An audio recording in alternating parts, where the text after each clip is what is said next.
Hi guys, my name is Christina and thank you so much for joining my DIY life channel.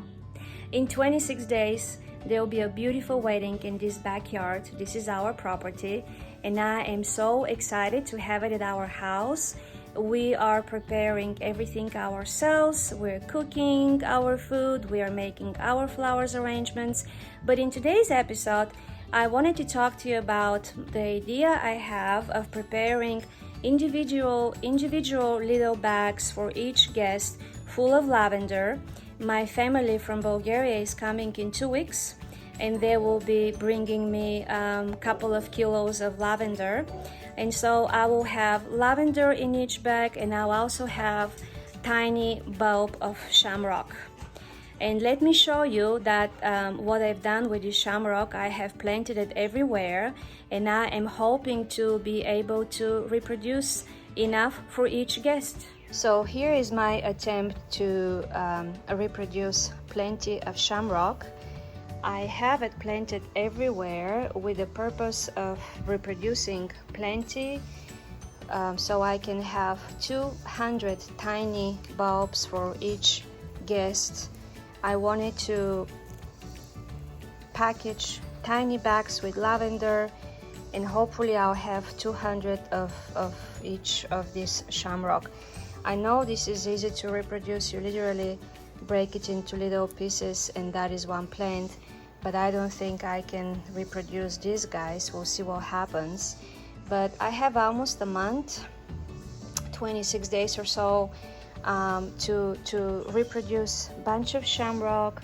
So I'll have a tiny piece from me for each guest, and I will be challenging them to plant that tiny bulb and make a plant out of it, and it will be interesting who got what. We have the green one, we have the purple one, and this one is very pretty. It is green on the outside and purple in the middle.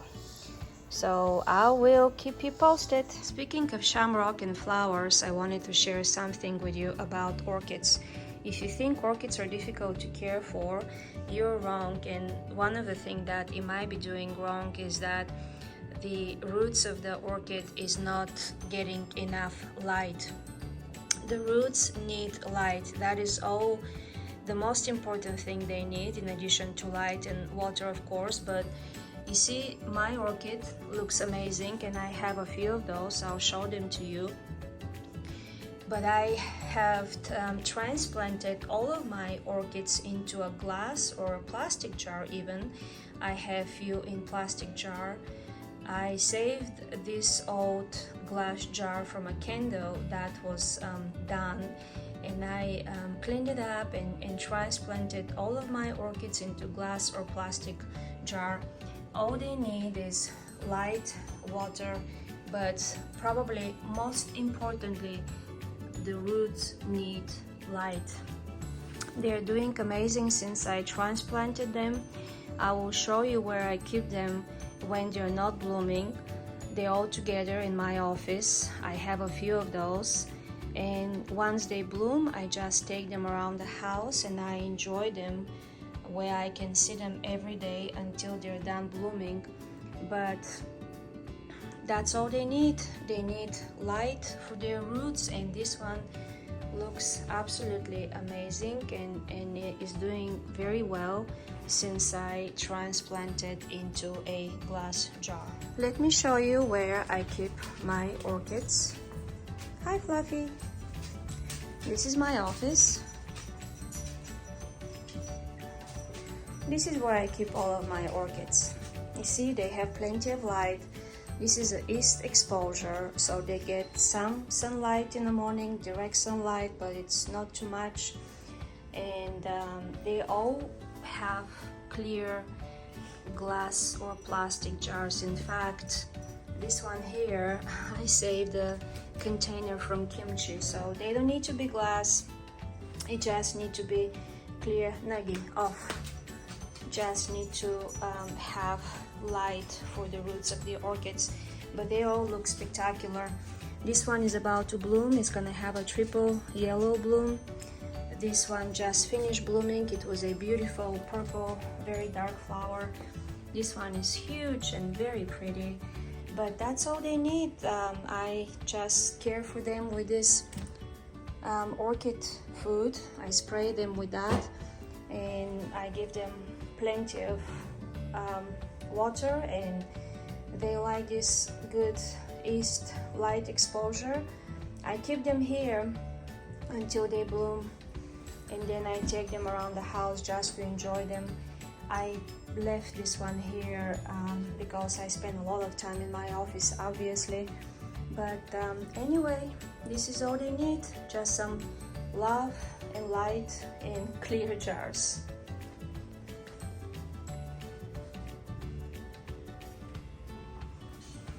Oh, it's finally raining.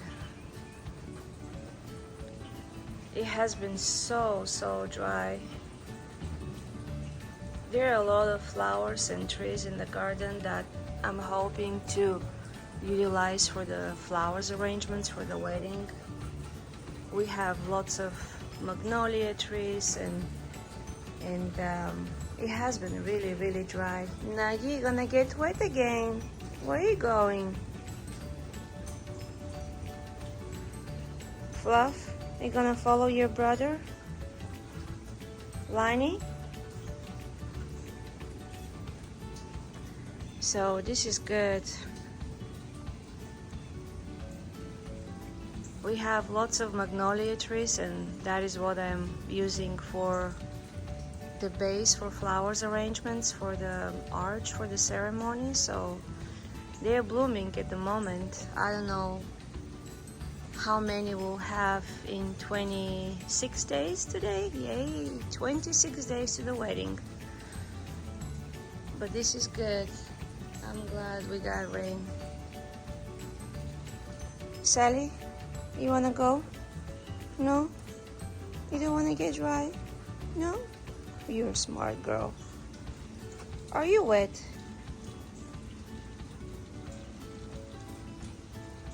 You're soaking wet. Come here. Come on. Good boy. This is Nugget. This is Sally. And this is Linus. Hi, Liney. Say hello. Don't be jealous. Don't be jealous. Don't be jealous. You wanna go inside? Okay. I have purchased these bags from Amazon, and I'll be using those to create individual bags filled with lavender. My family is bringing me some lavender from Europe, from Bulgaria, fresh lavender from this summer.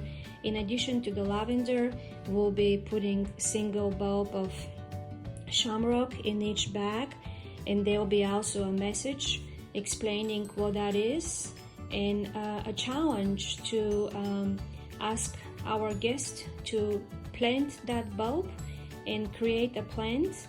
In essence, this is our love and appreciation. It's a symbol of our love and appreciation.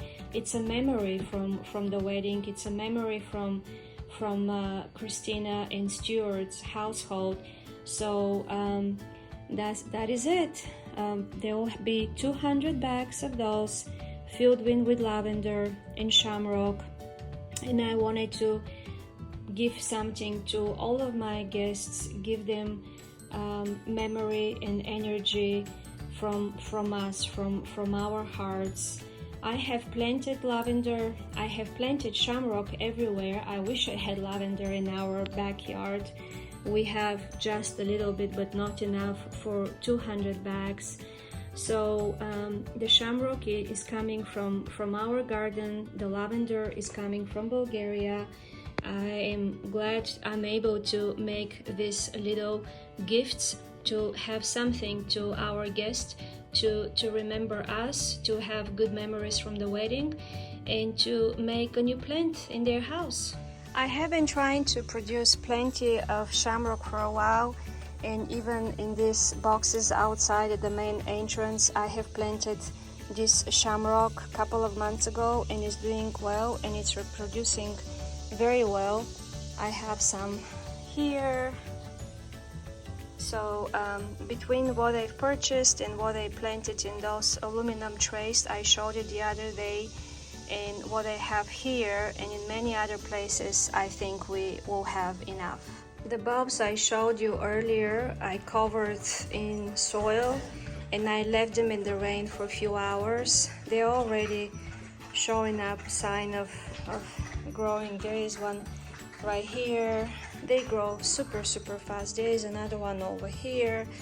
So I feel confident that with the rain and with the good soil, and I'll put them in the sun and I'll make sure they get plenty of water every day, they will multiply like crazy and I should have enough. I just need about 200, and I hope I have plenty.